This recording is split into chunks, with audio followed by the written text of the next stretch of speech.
Good morning, viewers. In the 9th March, welcome to my channel.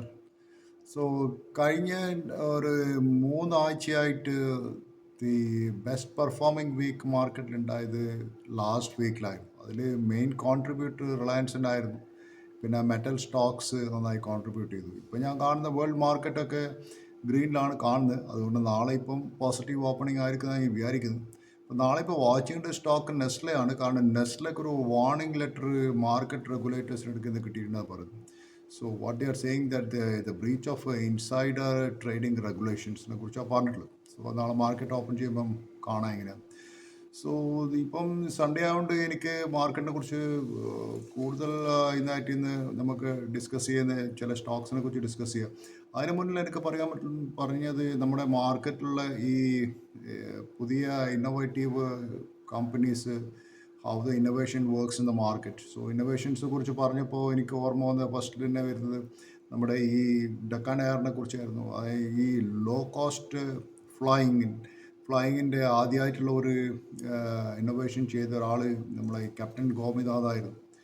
അന്ന് ആ കാലത്ത് ഞാനൊക്കെ കോളേജിൽ പഠിക്കുന്ന സമയമായിരുന്നു. ആ കാലത്ത് ഇതുപോലുള്ള ഈ ഹൈവേസ്, ഇപ്പോൾ ഉള്ള ഗഡ്കരി ഉണ്ടാക്കുന്ന ഹൈവേസ് പോലത്തെയോ അല്ലെങ്കിൽ അടൽജി തുടങ്ങി വെച്ച ആ പ്രൊജക്റ്റൊന്നും അന്ന് ഉണ്ടായിരുന്നില്ല. ഞങ്ങളൊക്കെ കോളേജ് പഠിക്കുന്ന സമയത്ത് അന്ന് ഒരു സ്ഥലത്ത് നിന്ന് വേറെ സ്ഥലത്തേക്ക് ട്രാവൽ ചെയ്യേണ്ടെങ്കിൽ ഇറ്റ് ടേക്സ്. അന്ന് എനിക്ക് ഓർമ്മയുണ്ട്, ബോംബെയിൽ നിന്ന് മംഗലാപുരത്തേക്ക് വരണമെങ്കിൽ we have to come by bus or we have to travel all the other states in or എല്ലാം ടേൺ ചെയ്തിട്ട് വരണം മറ്റുള്ള സ്റ്റേറ്റിൽ കൂടെ ട്രാവൽ ചെയ്യും. സോ ഇന്ന് കൂടുതൽ റോഡ്സൊക്കെ വന്നിട്ട്, പക്ഷേ ആ സമയത്ത് ഇത് വലിയൊരു ഇന്നോവേറ്റീവ് കൺസെപ്റ്റ് ആയിരുന്നു. അന്ന് മാത്രമല്ല, ഈ ഫ്ലൈയിങ് വളരെ എക്സ്പെൻസീവ് ആയിരുന്നു. സോ അന്നാണ് ഈ ക്യാപ്റ്റൻ ഗോപിനാഥ് പറഞ്ഞത്, see you can fly Bangalore Hyderabad fly ഉണ്ടെങ്കിൽ it is almost first class ട്രെയിനിൻ്റെ ആ റേറ്റിനെക്കാട്ടും ഒരു 10% higher you pay you can fly എന്നുള്ളൊരു കൺസെപ്റ്റ് കൊണ്ടുവന്നത്. So that was a biggest innovation ആ സമയത്ത് നടന്നത്. അത് വലിയൊരു ഇന്നോവേഷനായിരുന്നു.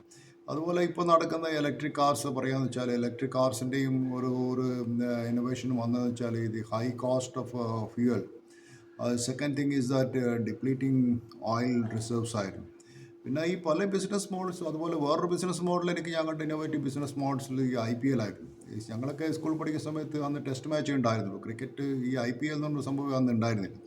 ഈ IPL ഒക്കെ വന്ന റീസെൻ്റ്ലിയാണ് വന്നത്. സോ ഇന്ത്യൻ പ്രീമിയർ ലീഗ് എന്ന് പറഞ്ഞൊരു കമ്പനി ഫോം ചെയ്യുന്നതും അതെങ്ങനെയാണ് 2010 ഒരു ഡാറ്റ പ്രകാരം IPL made 1,200 crores from the official broadcasters എന്നിട്ട് ഉണ്ടാക്കുന്നത്. അതിൽ പ്രധാനമായിട്ട് വന്നത് ഈ official broadcasters like Set Max, DLF, Pepsi, Hero Honda, Vodafone, Kingfisher airlines, Citibank, MRF ഒക്കെ ആയിരുന്നു അന്ന് വരെ മെയിൻ സ്പോൺസേഴ്സ്. സോ അവരെ സെൻട്രൽ പൂളിൽ മാത്രം വന്ന് അവർക്ക് 1,200 കോടി റുപ്യ ഉണ്ടാക്കിയാൽ അതിൻ്റെ ബിസിനസ് മോഡൽ എങ്ങനെയാണ് വർക്ക് ചെയ്യുന്നത് വെച്ചാൽ, ഇപ്പോൾ ഈ IPL എത്ര, ഇപ്പോൾ ഫോർ എക്സാമ്പിൾ 2010 ഡാറ്റ പ്രകാരം 1,200 കോടി ഉണ്ടാക്കിയെന്ന് പറയുന്നത്. അതിൽ 20% is going to BCCI. That means 240 crores. Balance 80%, that means 960 crores അങ്ങനെ ചെയ്യുന്നത് the distribute the franchises teams. So അതുകൊണ്ട് സംഭവിക്കുക വെച്ചാൽ ഓരോ ടീമിനും ഏകദേശം ഒരു 100 കോടി റുപ്യേൻ്റെ മുകളിൽ അവർക്ക് സെൻട്രൽ പൂളിൽ നിന്ന് ലിഫ്റ്റ് ചെയ്യാൻ പറ്റുന്നുണ്ട്. സോ അതൊരു വലിയൊരു ബിസിനസ് മോഡലായിരുന്നു IPLൻ്റെ ബിസിനസ് മോഡൽ ആ സമയത്ത് വന്നത്. സോ അതുകൊണ്ട് ക്രിക്കറ്റ് അന്ന് വളരെ ഒരു ക്രിക്കറ്റ് ഫാൻസ് കുറേ മാച്ചസ് നമുക്ക് കാണാൻ പറ്റി. സോ ഇതുപോലുള്ള ബിസിനസ് മോഡൽസ് യൂറോപ്പിലുണ്ടായിരുന്നു. യൂറോപ്യൻ പ്രീമിയർ ലീഗ് ഉണ്ടായിരുന്നു, നാഷണൽ ഫുട്ബോൾ ലീഗ് US-ലുണ്ടായിരുന്നു. സോ അതൊരു ഇന്നോവേറ്റീവ് ബിസിനസ് മോഡലായിരുന്നു ആ സമയത്ത് ഉണ്ടായിരുന്നു. പിന്നെ മാർക്കറ്റിനെ കുറിച്ച് പറയുകയെന്ന് വെച്ചാൽ, മാർക്കറ്റും ഒരു ക്രിക്കറ്റ് പോലെ തന്നെയാണ്. കാരണം നിങ്ങൾ എല്ലാ ബോളിലും 6 അടിക്കാൻ നിങ്ങൾ രാവിലെ തന്നെ നോക്കിക്കഴിഞ്ഞാൽ എന്താണെന്ന് നിങ്ങൾക്കറിയാലോ. മാർക്കറ്റിൽ എല്ലാ ബോളിലും 6 ചെയ്യാൻ ആർക്കും സാധിക്കില്ല. പിന്നെ വേറൊരു കാര്യം എന്ന് ഞാൻ പറയാമെന്ന് വിചാരിച്ചാൽ, what matters is batting average. അല്ലാണ്ട് എല്ലാ ബോളിനും 6 ഹിറ്റ് ചെയ്യേണ്ട ആവശ്യമില്ല മാർക്കറ്റിൽ. സോ അതാണ് വെരി ഇമ്പോർട്ടൻറ്റ്. പിന്നെ മാർക്കറ്റിൽ വർക്ക് ചെയ്യുന്നത് ഞാൻ പലപ്പോഴും പറഞ്ഞിട്ടുണ്ട്, നമുക്ക് നമ്മളെ ബ്രെയിനിൽ തന്നെ emotional side as well as rational side ഉണ്ട്. So you have to always use the rational side while trading in the market. So emotional side എന്ന് വെച്ചാൽ you can feel the pain, you can feel the pleasure, but rational side is not like that. So always use rational side in the market. So ഞാനിപ്പോൾ പറയാൻ പോകുന്ന ഒരു കമ്പനിയെ കുറിച്ച്, മാരുതിനെ കുറിച്ചിട്ടാണ്. Maruti is a stock. Maruti ഇപ്പോഴത്തെ പ്രൈസ് കാണുന്നത് 11,664 മാരുതി ഇപ്പോൾ ട്രേഡ് ചെയ്യുന്നത്. സോ മാരുതിൻ്റെ മാർക്കറ്റ് ക്യാപ്പ് എന്ന് വെച്ചാൽ അറിയാലോ, 366724 ഉള്ള ഒരു മാർക്കറ്റ് ക്യാപ്പുള്ള ഒരു കമ്പനിയാണ്. സോ ദിസ് കമ്പനി, എനിക്ക് തോന്നുന്നു മാരുതി ഈസ് ഇന്ത്യയിലെ നമ്പർ 1 ഓട്ടോമൊബൈൽ കമ്പനി. ആൻഡ് അതിൻ്റെ ഇപ്പോൾ ചെയ്യുന്നത് 200 DMA ലെവൽ ബിലോ ആണ്. So I think it is somewhere around 10,500 below ഒക്കെ മാരുതി കിട്ടിയിട്ടുണ്ട്. Is a good price to accumulate. പക്ഷെ Maruti I think still it is cheaper. Suzuki കാണുന്നത് അതിൻ്റെ സ്റ്റോക്ക് പി 25 ടൈംസേ ഉള്ളൂ. ഇൻഡസ്ട്രി പിൻ്റെ അതേ ലെവലിൽ തന്നെ മാരുതി ചെയ്തത്. സോ മാരുതിനെ കുറിച്ച് എനിക്ക് പറഞ്ഞപ്പോഴാണ് എനിക്ക് പറയാൻ തോന്നിയത്. കാരണം മാരുതിൻ്റെ ചെയർമാനില്ലേ, അയാളുടെ പേര് RC ഭാർഗവ എന്ന ഒരാളായിരുന്നു. ഈ റോട്ട് എ ബുക്ക്, അത് മാരുതി സ്റ്റോറി എന്നിട്ടൊരു ബുക്ക് എഴുതി. അപ്പോൾ മാരുതി കാർ ഇന്ത്യയിൽ ആദ്യമായിട്ട് വരുന്നത് എനിക്ക് ഓർമ്മയുണ്ട്. It was somewhere around 1980.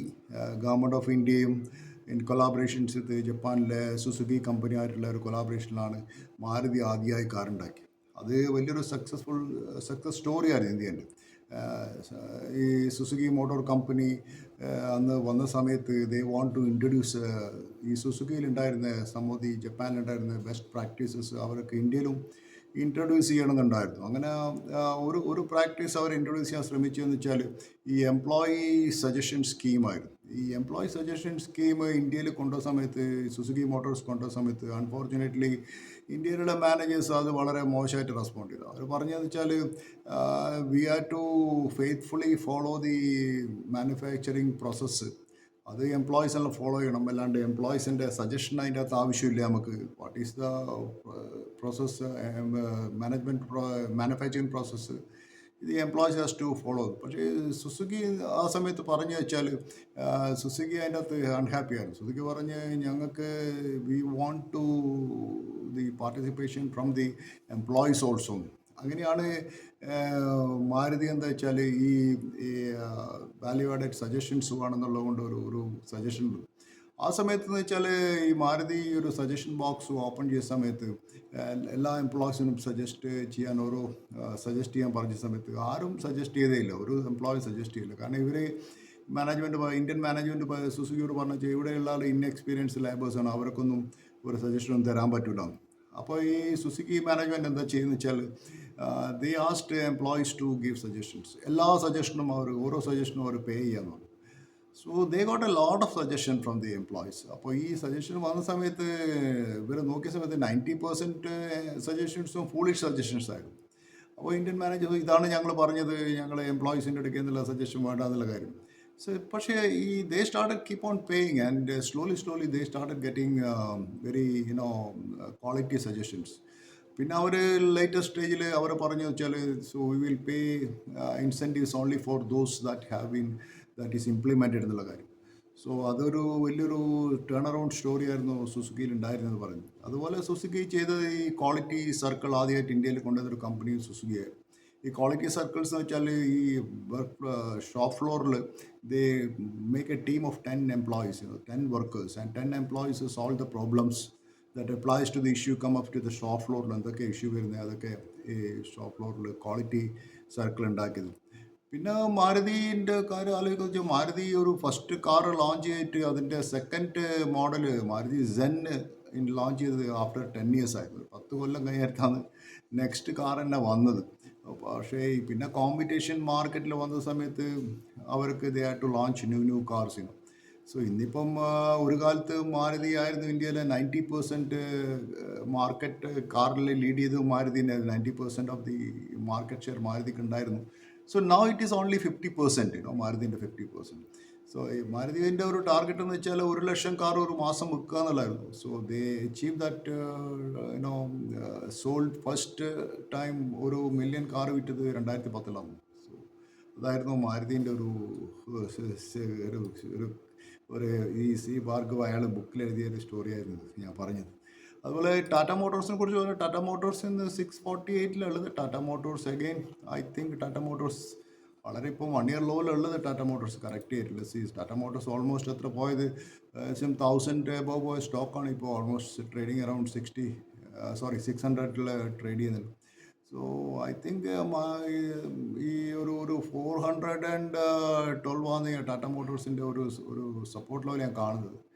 May be വരുമോ ഇല്ലയോ എന്നുള്ള കാര്യം നമുക്ക് പറയാൻ പറ്റില്ല. പക്ഷേ സ്റ്റിൽ ടാറ്റ മോട്ടോഴ്സ് ഈസ് എന്താ ഇപ്പോൾ പെർഫോം ചെയ്യുന്നില്ല. ടാറ്റ മോട്ടോഴ്സ് കുറേ ദിവസങ്ങളായിട്ട് ടാറ്റ മോട്ടോഴ്സിൻ്റെ സ്റ്റോക്ക് പെർഫോം ചെയ്യുന്നത് വളരെ കുറവാണ്. അത് ഈ രത്തൻ ടാറ്റ ഒരു പണ്ട് ചോദിച്ചിട്ടുണ്ടായിരുന്നു രത്തൻ ടാറ്റയോട് വൺസ് അപ്പോൺ ഉള്ള സമയത്ത് someone asked, ടാറ്റ മോട്ടോഴ്സിൽ എന്തിനാ ഇന്നോവേഷൻ്റെ ആവശ്യം ഇൻ ദിസ് നോളജ് ഇറയിൽ, why you want to innovate in Tata motors. അപ്പോൾ അയാൾ പറഞ്ഞു വെച്ചാൽ there are challenges and those challenges are difficult and then some interesting innovation solutions will come now. So always Tata motors ഒരു challenging company ആയിട്ടാണ് എനിക്ക് തോന്നുന്നത്. So that is true nowadays Tata motors. പക്ഷേ ടാറ്റ മോട്ടോഴ്സിനെ കുറിച്ച് എനിക്ക് പറഞ്ഞു, Tata motors good in making ഓരോ വലിയ heavy വെഹിക്കിൾസിൽ our good, but the are not in good in cars എന്ന് എനിക്ക് തോന്നുന്നു. സോ അതായിരുന്നു ടാറ്റ മോട്ടോഴ്സിൻ്റെ ഒരു ഇഷ്യൂ എനിക്ക് കൊണ്ട്. പിന്നെ ഞാൻ കാണുന്നത് വേറൊരു കമ്പനിയാണ് HCL ടെക്നോളജി. HCL ടെക്നോളജിയും കറക്റ്റ് ചെയ്ത് കഴിഞ്ഞു. HCL ടെക്നോളജി 2000 രൂപ പോയിരുന്നു. സോ സംഭവം അറൗണ്ട് 1300 ഈ stock is a good accumulation സോണിലുള്ളത്. ഈ HCL ടെക്കും ഇതുപോലുള്ള ഈ എംപ്ലോയി സജഷൻ സ്കീംസ് ഇംപ്ലിമെൻ്റ് ചെയ്തൊരു കമ്പനിയാണ്. അതിൻ്റെ CEO ആയിരുന്നു വിനീത് നയ്യാർ എന്നുള്ള ഒരാൾ. അയാൾ പിന്നെ HCL ടെക്കിന് ഒരു ബുക്ക് തന്നെ എഴുതിയിരുന്നു, എംപ്ലോയീസ് ഫസ്റ്റ് കസ്റ്റമർ സെക്കൻഡ് എന്നുള്ള ഒരു ബുക്കായിരുന്നു അത്. അയാൾ പറഞ്ഞു വെച്ചാൽ അയാൾ ഈ സ്റ്റാർട്ടഡ് ഈ ജോയിൻ ദ കമ്പനി എംപ്ലോയീസിൻ്റെ സജഷന് വേണ്ടിയിട്ട് ഒരു ഫോറം ഉണ്ടാക്കി, ഒരു സോഷ്യൽ ഫോറം ഉണ്ടാക്കിയിട്ട് ഈ സോഷ്യൽ ഫോറത്തിൽ എല്ലാ എംപ്ലോയീസിനും അവർക്ക് അവരെ പ്രോബ്ലംസ് അഡ്രസ്സ് ചെയ്യാനുള്ളൊരു ഫോറം ഉണ്ടാക്കി. And also he also put added another section of the portal, CEO's problems വെച്ചൊരു പ്രോബ്ലംസ് ഉണ്ടാക്കി. So he got valuable suggestion from the employees ഉള്ള ഇന്നോവേറ്റീവ് ഐഡിയാസ് അവരെ കയ്യിൽ നിന്ന് കിട്ടി എന്നുള്ളൊരു സംഭവം പറഞ്ഞിരുന്നു. അത് വലിയൊരു ഇൻഫർമേഷൻ ആയിരുന്നു. ഇതുപോലുള്ള പല എക്സാമ്പിൾസ് എനിക്ക് പറയാനുള്ളത്. ഈവൺ നമ്മുടെ ഈ കിരൺ ബേഡി തിഹാർ ജയിലിൻ്റെ ചീഫായ സമയത്ത് അവിടുത്തെ മിക്ക IG മാരും റിട്ടയർ IG മാരും കിരൺ ബേഡിയോട് പറഞ്ഞതെന്ന് വെച്ചാൽ, നിങ്ങൾ ഈ ജയിലിൽ വരേണ്ട ആവശ്യമൊന്നുമില്ല, നിങ്ങൾക്ക് വീട്ടിലിരുന്നിട്ട് തന്നെ 2-3 ഫയൽസ് സൈൻ ചെയ്താൽ മതി. There is no point of coming to the jail every day. ജയിലിൽ വരേണ്ട ആവശ്യമൊന്നുമില്ല. പക്ഷേ കിരൺ ബേഡി അത് ആക്സെപ്റ്റ് ചെയ്തില്ല. ആൻഡ് കിരൺ ബേദി ചെയ്തതെന്ന് വെച്ചാൽ ഷീ സ്റ്റാർട്ടഡ് ഒരു പെറ്റീഷൻ ബോക്സ് ഉണ്ടാക്കിയിട്ട് എല്ലാ ജയിൽ പുള്ളികൾക്കും ഈ പെറ്റീഷൻ ബോക്സിൽ കിരൺ ബേദിക്ക് ഉള്ള പ്രോബ്ലംസ് അറിയിക്കാമെന്നല്ല. ഈ പെറ്റീഷൻ ബോക്സിൻ്റെ കീ കിരൺ ബേദിൻ്റെ കയ്യിലായിരുന്നു. So she got several feedback from the jail മേറ്റ്സിൻ്റെ അടുക്കൽ. അത് ഒന്നാമത് വന്ന ഈ സ്റ്റാഫിൻ്റെ കറപ്ഷൻ, രണ്ടാമത് വന്ന ഇൻമേറ്റ്സിൻ്റെ corruption, some on behaviours, police protection for the families കൊടുക്കണം എന്ന് പറഞ്ഞ് ചില കൂട്ടർ വെൽഫെയർ നീഡ്സിനെ കുറിച്ച്. സോ അങ്ങനെയായിരുന്നു ഈ കിരൺ ബേഡി ഈ തിഹാർ ജയിലിലെ ജയിൽ കണ്ടീഷൻസ് ഇംപ്രൂവ് ചെയ്തെന്നാണ് കേൾക്കുന്നത്. So this is what every കമ്പനിക്ക് അഡോപ്റ്റ് ചെയ്യുന്ന ഇതുപോലുള്ള എംപ്ലോയി സജഷൻ ഇത് വലിയ ഒരു ഇന്നോവേറ്റീവ്. പല കമ്പനിയും അത് ഇന്നോവേറ്റീവ് പ്രോഡക്റ്റ്സ് ഉണ്ടാക്കിയിട്ടുണ്ട്.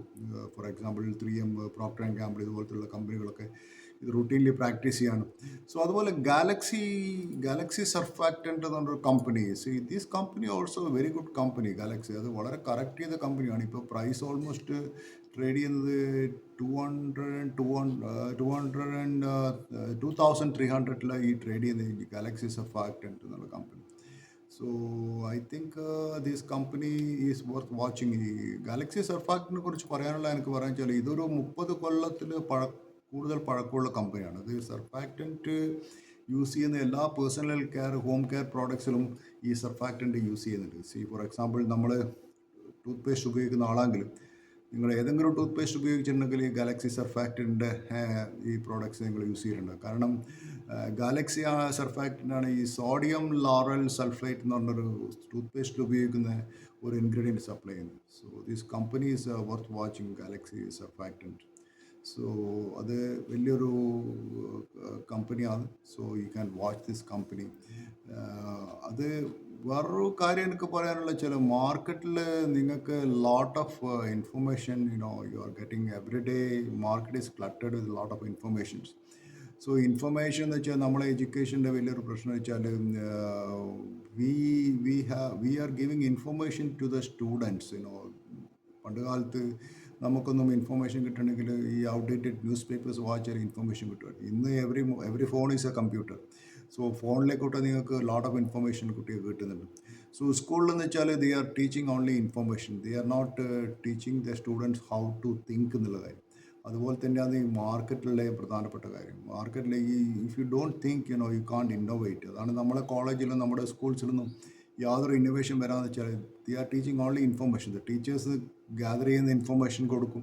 ആ ഇൻഫർമേഷൻ കൊടുത്തു കഴിഞ്ഞിട്ട് ഈ ഇൻഫർമേഷൻ കുട്ടികൾ ബൈഹാർട്ട് ആക്കണം. ബൈഹാർട്ട് ആയി കഴിഞ്ഞിട്ട് it is easy to conduct a test also. So ഇങ്ങനെയുള്ള ഇൻഫർമേഷൻസ് കിട്ടുന്ന മാത്രം കൊണ്ട് നമുക്ക് മാർക്കറ്റിൽ of course information is valuable. any information is adding value to the information which you already have. But thinking is the ultimate human resource. So മാർക്കറ്റിൽ നമ്മൾ എത്രമാത്രം think ചെയ്യുന്നു അതാണ് അതിൻ്റെ ഒരു പ്രധാനപ്പെട്ട കാരണം. തിങ്കിങ് ഈസ് വെരി, കാരണം മാർക്കറ്റിലുള്ള പ്രോബ്ലംസ് വെറും ഇൻഫർമേഷൻ കൊണ്ട് മാത്രം സാധിക്കില്ല. കാരണം ഫോർ എക്സാമ്പിൾ ഞാനൊരു കാര്യം പറഞ്ഞു വെച്ചാൽ നമ്മുടെ ഈ മഹാത്മാഗാന്ധി എന്ന് വെച്ചാൽ a man with a hammer in the form of Satyagraha in his hand. അയാൾക്ക് എല്ലാത്തിനും ഒരു സൊല്യൂഷൻ മാത്രമേ ഉണ്ടോ. I will do Satyagraha. So നിങ്ങൾക്കറിയാലോ, I man with a hammer, everything started looking like A nail. അതാണ് എൻ്റെ. സോ നമ്മളൊരു ഹാമറായി പോവാമെങ്കിൽ എല്ലാ നെയിലും അടിച്ചമർത്തുക എന്നുള്ള ഒരു ഏതാണ് കിട്ടിയാലും അടിക്കുക എന്നുള്ള ഒരു ഹാമർ എടുത്ത് പോകുന്നതല്ലോ. പക്ഷേ മാർക്കറ്റിൽ അങ്ങനെയല്ല. യു നീഡ് ടു ഐഡൻറ്റിഫൈ ഏത് ആണിക്കാന്ന് ആദ്യം അടിക്കണ്ടേ എന്നുള്ള കാര്യം നമുക്ക് മാർക്കറ്റിൽ അറിയണം. അല്ലാണ്ട് ഹാമർ എടുത്തിട്ട് എല്ലാ ആണിയും അടിക്കാന്നുള്ള ഒരു ധാരണയിൽ പോകാന്ന് വെച്ചാൽ മാർക്കറ്റിൽ സക്സസ്ഫുൾ ആവില്ല. ആൻഡ് മോസ്റ്റ് ക്രിട്ടിക്കൽ നെയിൽ എന്ന് വെച്ചാൽ you don't need A hammer actually, you need A screw driver. അല്ലാണ്ട് ഹാമറിൻ്റെ ആവശ്യമില്ല അതിൻ്റെ അകത്ത്. So thank you very much. Have A nice Sunday. So we will meet tomorrow morning and we will discuss some stocks. So this is not please subscribe my channel, and this is not a buy or sell recommendation. This is only my views.